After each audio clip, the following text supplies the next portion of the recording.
when you talk about skills in the workplace, it's easy to immediately go to accounting skills or computer skills. Unfortunately, I think a lot of organizations spend all their training time on those types of skills. What actually leads to success in life is this other level of skills that we call adaptive skills, emotional IQ. They really do make or break our success in almost every part of our life.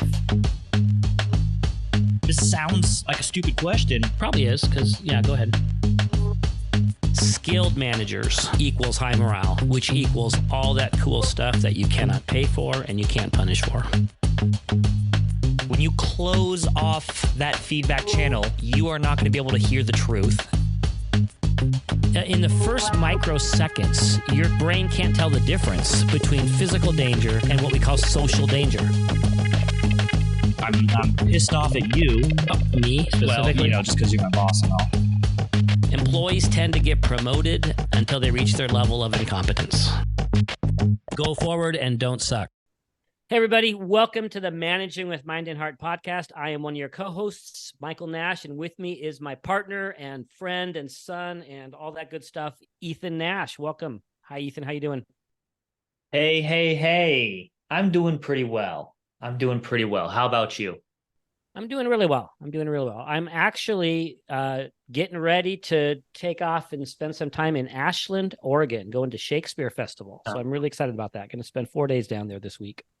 To be or not to be? That's the question. The question right there. Yep. That is always the question. You got anything fun coming up in the next, month or so? A few good things, fun things going on in my life. I'm getting married later this month. I guess that's a pretty big deal. Besides that, just trying to enjoy life. I was hoping that was going to come up today. Congratulations again, my son. Listeners, Ethan Nash is getting married to the... Sorry, folks, I'm off the market, okay? Yeah, so we got a big month ahead of us, Ethan. It's going to be awesome. I'm just so excited for you. Thank you. Well, what's going on today? What the heck are we talking about? Why are we here? Kind of flustered you a little bit there, didn't I? Okay, so a little bit. We are going to go from excitement about getting married and Shakespeare and all that good stuff to let's go back to conflict. We have been this is our fourth in a series of podcasts discussing let's call it the art of conflict.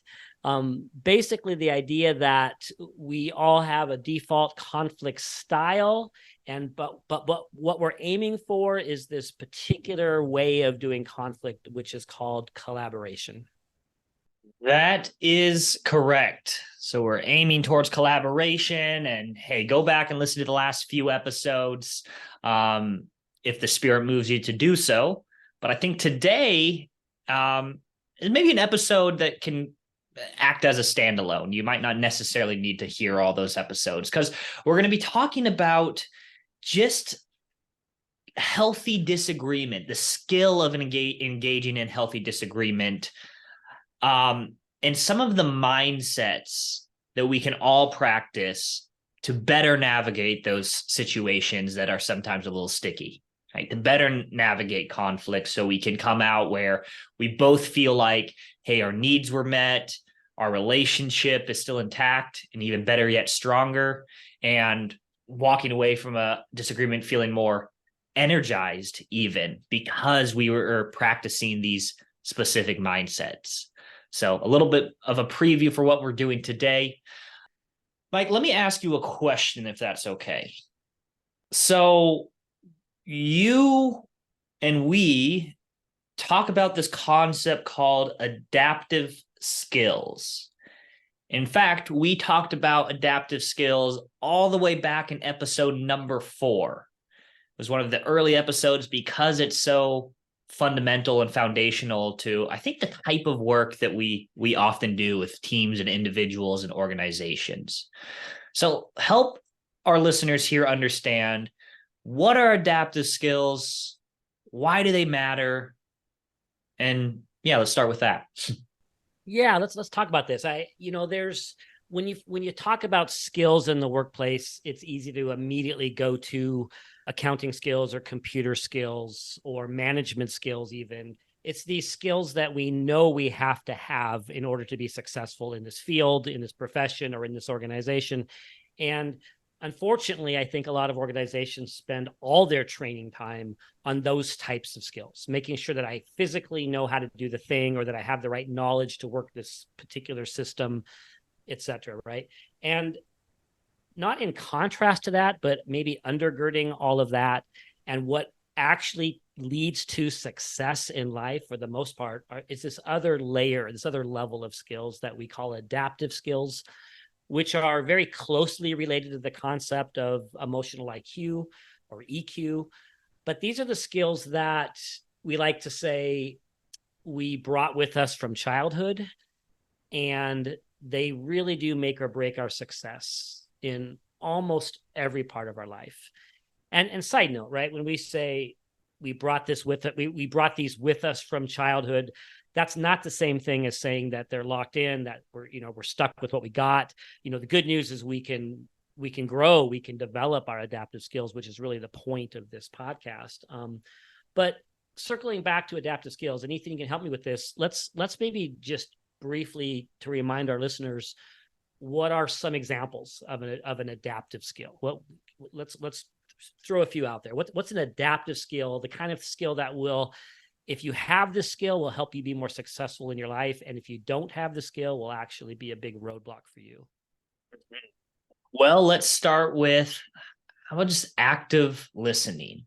And not just like the listening, like, hey, I hear what you're saying, but the type of listening that makes the other person feel heard, makes them feel respected and even cared for. That type of active listening. And that's a skill that's in play in every aspect of our lives, which is the point of adaptive skills. They're always in play. They impact our lives in a variety of manners. So active listening. What's another one? Yeah, that skill will impact my relationship with my partner, my kids, my employees, my boss, everybody, right?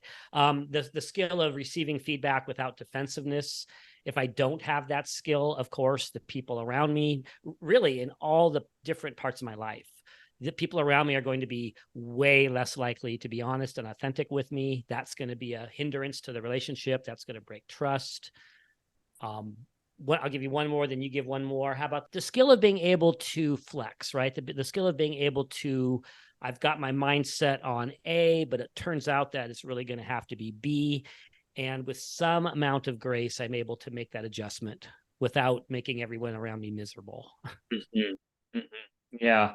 And another one would be giving feedback in a way that actually works to lower the person's defenses that you're giving feedback to. So giving feedback in a way that doesn't come across as you're accusing them, but still in a way that allows you to kind of tell the truth, speak your truth, while still staying relationally connected with that person. That's another adaptive skill. Yeah. And the list goes on. We could spend the whole podcast listing these skills. And, today we're going to be aiming in just a minute or two, or, a few minutes into the adaptive skills that are part of engaging in healthy disagreement.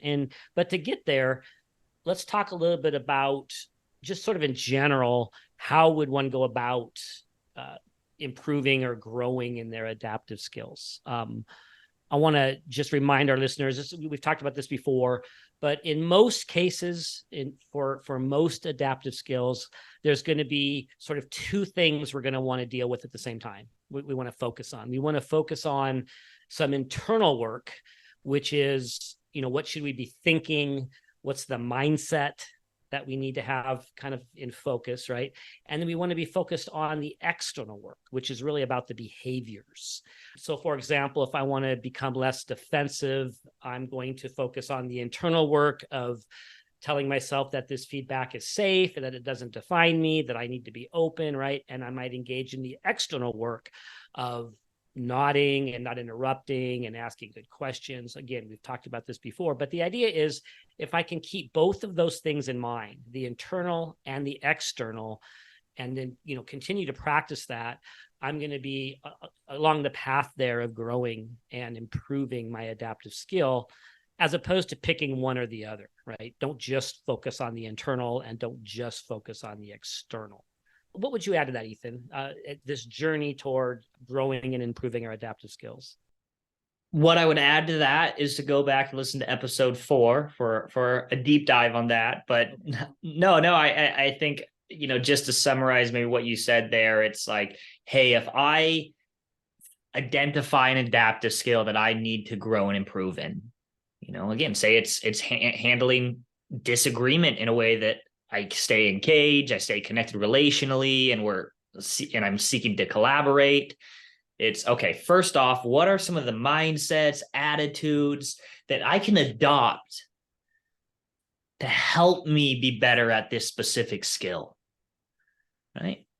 And at the same time, what are the behaviors? Like, what are things that can be seen and can be heard that I can practice, and to practice those over and over again? And so it's, again, I'm echoing what you're saying here. It's doing both at the same time, the internal work and the external work. And as you practice that stuff, your brain actually changes. It's called neuroplasticity, right? It's where we literally form new connections in our brain, and this stuff sticks. But that takes practice, of course. So adaptive skills are important. They're always in play. And today we're focused on the adaptive skill, or maybe it's a series of adaptive skills combined, but the adaptive skills of healthy, productive disagreement. Well, let's dig in, and let's just spend our time talking about the mindset. Like, what is it, Ethan, if I want to become the kind of person that is able to collaborate, to stay engaged, to make sure that my disagreements to make sure my disagreements actually have a healthy outcome, what are some of the things I want to have in my mind and my heart as I'm leaning into those situations? Yeah, let's give a few suggestions here. So these mindsets, I mean, this is based off some research, experience, and I think in a lot of these cases, common sense. But the first one I would point to here is the mindset of the growth mindset, which involves curiosity. So it's a growth mindset and curiosity together. So the mindset here is, what if I approach this conflict with the idea of, hey, what can I learn from this person I'm in conflict with? Or what might they know that I don't know? What can I learn about myself through this disagreement we're having? All right, what about their perspective makes sense or rings true to me? So the mindset here is, how can I improve and grow, and what can I learn? In fact, there's some studies that show that approaching conflict with a growth mindset promotes a type of open-mindedness and a willingness to learn from others. So I like to ask myself, what can I learn in this situation? And so I think that's one important mindset to hang on to as you're going into conflict or a disagreement. Just a shout out to, I want to double down on that. The concept of curiosity as kind of a separate adaptive skill, but again, as a component to this more macro adaptive skill that we're talking about here today. Man, the days that I remember that, almost waking up in the morning and remembering that curiosity is this natural part of being human that every little kid has. You just see it in every little kid, right? And I think we sometimes squelch it as we grow older and get more weary and, get more occupied. But man, if you could just go into every conversation, especially the kind we're talking about here, where there might be some disagreement, with that openness to, who is this person? What do they think? What can I learn? What's their opinion? Man, that's such a beautiful and empowering way to face into a conversation. Yeah. And it's almost the opposite of certainty, right? Yes. It's, and I shared this quote in the last episode, but certainty is the enemy of change, right? We're in some sort of conflict or some sort of disagreement because somebody wants something to change. Either I want you to change your mind on something, or I want something changed and I'm advocating for it. But if we're coming in to that in this state of certainty, we're probably not going to get anywhere and you're not going to learn anything. And another benefit before we move on to the next one of embracing curiosity is research also shows that cultivating curiosity in these type of conversations can actually help us avoid a few biases, right? Confirmation bias. It helps us avoid stereotyping because we're there to learn. And again, we're not certain about the person we're talking with, which is just overall going to allow us to probably react less defensively or even less aggressively in that disagreement. Yeah. And I also want to emphasize that it just makes the other person being curious makes me feel so good.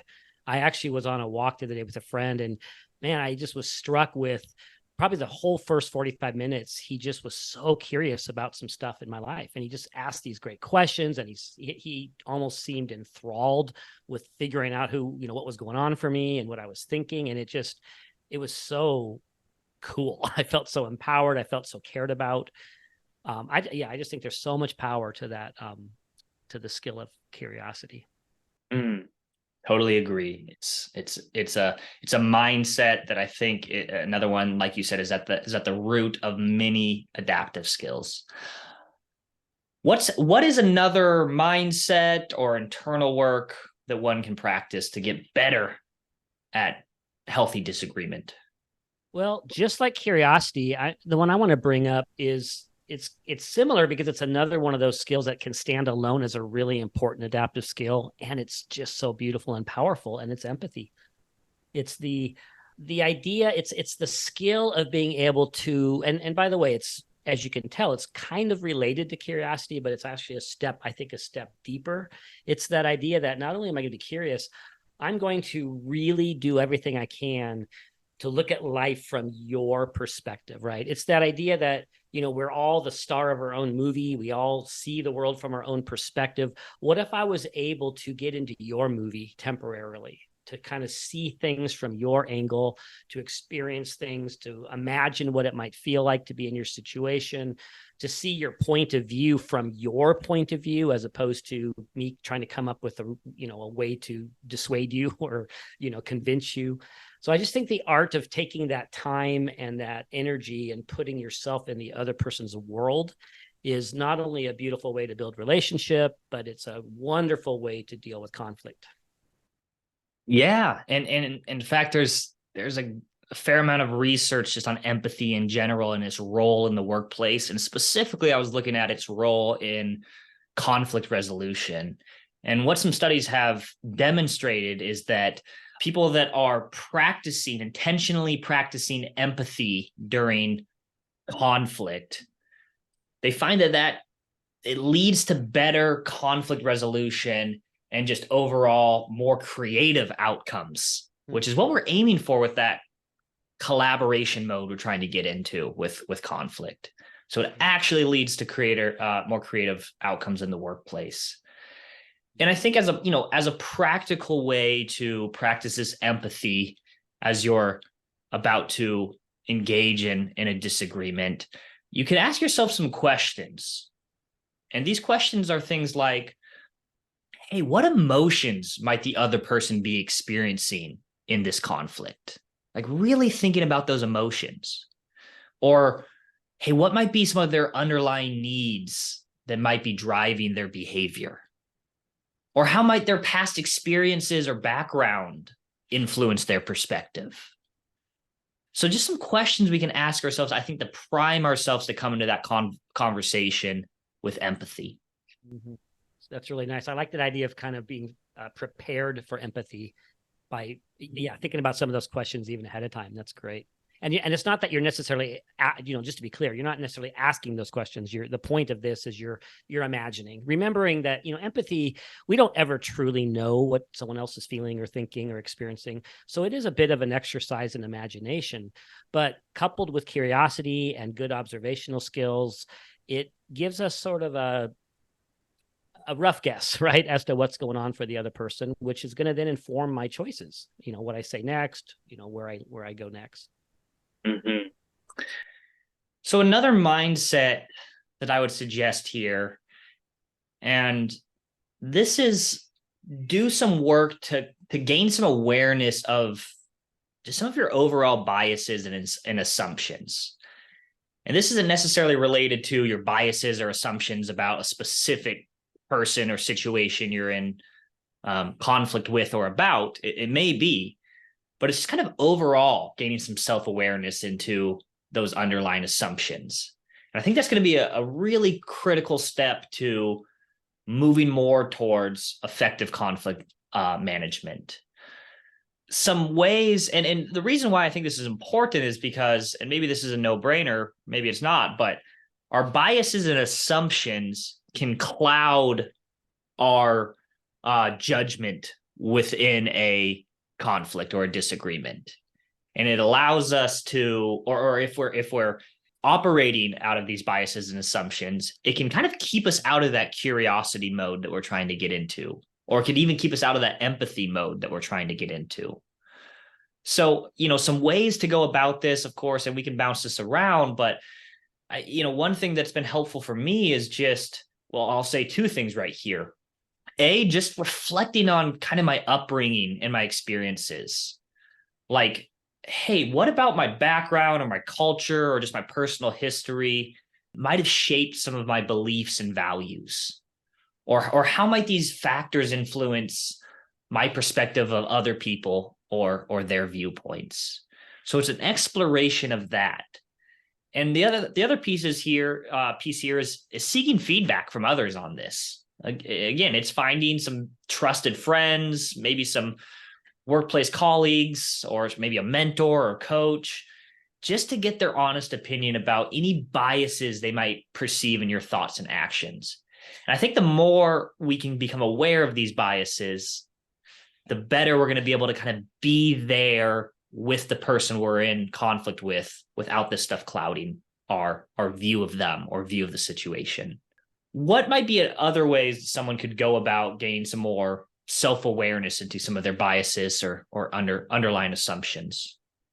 I think one of the ways that's helped me and helped others is sounds kind of simple, but just digging into a list of what they may be and just recognizing when they appear. It's interesting how, the whole point of unconscious bias is they're unconscious, right? You don't know you have them.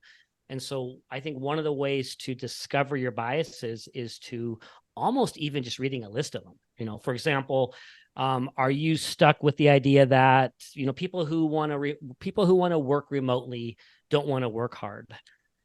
Generation X, right? They don't really want to work hard. That person thinks they're better than me.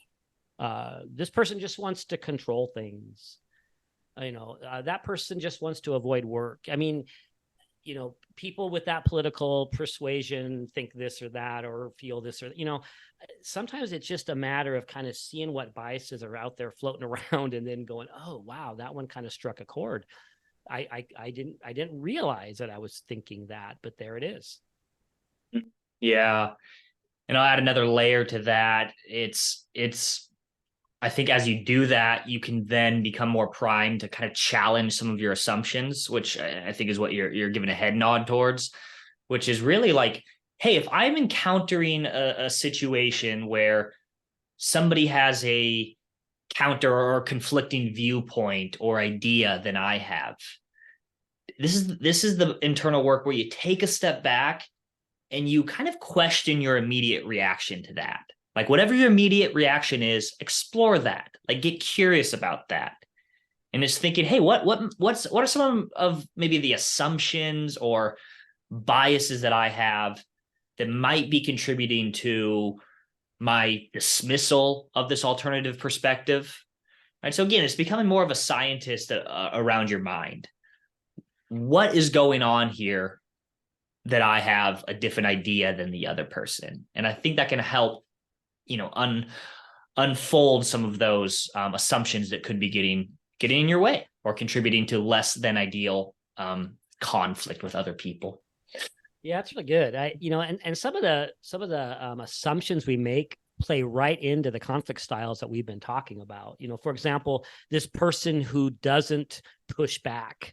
When I state my opinion really strongly and they don't push back, that means they agree. Right? If they don't say anything, that means they agree. Well, that is, likely not true, but it's an assumption that can cause you to go sideways in a conversation. Or the person who's not speaking up at all, the avoider, they don't care. They really just don't care about the outcome. Well, that's probably not true either. So I think we have to even kind of get to that level of examining our assumptions about people's behaviors and what those behaviors actually mean. Love it. Great. Why don't you share with us another of these mindsets? I would like to suggest that this is both an internal, but maybe more of an external thing. It is the idea that the more willing I am in this conflict situation to be vulnerable, the more likely we're going to come to a satisfactory outcome. The more likely the other person is going to feel also safe enough to be vulnerable and say what they really think. So it's a willingness, I guess that's the mindset, to be vulnerable. And it's the behavior of actually practicing vulnerability in these conversations. So, for example, the ability to say, wow, that I didn't even think of that. And I'm kind of embarrassed that I didn't even think of that. Right. Great idea. Or, I'm really sorry. I just talked over you 3 times in a row and I apologize. I'm working on that. Or this is actually what I really think. I know this is I'm a little embarrassed by this, but my opinion is we should do this other radical thing over here, so having the courage to just show up and, so whatever it happens to be, well, humility, vulnerability, I just think that willingness to show up authentically is much more likely to help the other person then to kind of tear down some of their walls and show up more authentically as well. Yeah, great. And I think that's a perfect segue into another mindset that I have in mind here. And I think these two are related, but this is about a little bit of a reframing that we can do here around conflict. And basically what I mean by this is embracing conflict as something that can be constructive. And again, this comes back to, I think, the human tendency to be a bit fearful of conflict and that its disagreements are kind of bad, right? They can be scary. And so here we're trying to step back and kind of work a little bit against our even evolutionary wiring and say, you know what? Conflict can actually be productive and good. Like research has actually shown that teams involved in constructive types of conflict actually perform better. They harness more diverse ideas and they have stronger relationships with each other in the workplace. So what if we think about conflict in that way? Like, what if we think about it as like, hey, this is an opportunity to actually strengthen relationships here or make smarter decisions. And just that little shift right there, it's even a little bit of self-talk for me can make kind of a big difference. I'm reframing it from this is bad and scary to, well, this is still a little scary, but it can be constructive and it can lead to really good things in my relationships, on my team, and beyond. Yeah, and if you have that mindset, if you've reframed it that way, you're more likely, I think, to engage in behaviors that solicit disagreement in a healthy way, right? You're more likely to say, hey, let's not go with this idea that I'm proposing without, let's play devil's advocate here. What's wrong with my idea, right? Let's make disagreement actually a feature, not a bug. Yeah. It's a feature, not a bug. I'm gonna quote you on that one. Okay, that's good. That's good. Did you come up with that yourself? Feature, not a bug. Oh yeah, I made that phrase up. Yeah, that's mine. Genius. That's genius. So yeah, we've made it this far, and we haven't yet discussed one of what I think is, because you and I have talked about this before, but one of our favorite mindsets, and a mindset that I think can transcend many of these adaptive skills that we're working on, which is gifting oneself some compassion, practicing self-compassion. And I can say a lot about self-compassion. In fact, I had a whole episode, a solo episode where I talked about it. So I want to give the mic to Michael on this one and talk to us a little bit about self-compassion. Why is it important overall? And why is it important for someone that's trying to get better at engaging in collaborative, healthy conflict? Wow, this is like dangerous to give me the mic on this one, and I will try. And you have 3 minutes. Thank you, because I could do a solo episode, a 2-hour episode. I mean, let me just say that, I think, let me come at this the other way. I think that the lack of self-compassion, the self-shaming that we do, the negative beat myself up voice that I have going on inside of me, that tendency that we all struggle with. And by the way, I think that everyone struggles with this, but a lot of folks don't even know they're struggling with this because it kind of has become the air they're breathing, and they've just sort of lived this way their whole lives. But it's that tendency to beat up on ourselves and shame ourselves that stops us from actually learning the thing. It gets in the way. So we're working on a particular way of showing up with others. We're working on being less confrontational in conflict, or we're working on being more courageous, and we don't do it very well, or we don't do it as well as we think we should have done it. And then we just start telling ourselves what a loser we are and how bad we are at this, and I'm never going to get better, and what's wrong with me, and I wish I was more that, or I wish I was more this. And that tendency that we have to just beat up on ourselves, it gets in the way of neuroplasticity. In fact, it creates neuroplasticity in the wrong direction. It's just this, we continue to dig this groove of self-hate and shame deeper and deeper and deeper. And it actually holds us back from learning the thing and making the change. And so, there's, again, we won't do this here today, but there are so many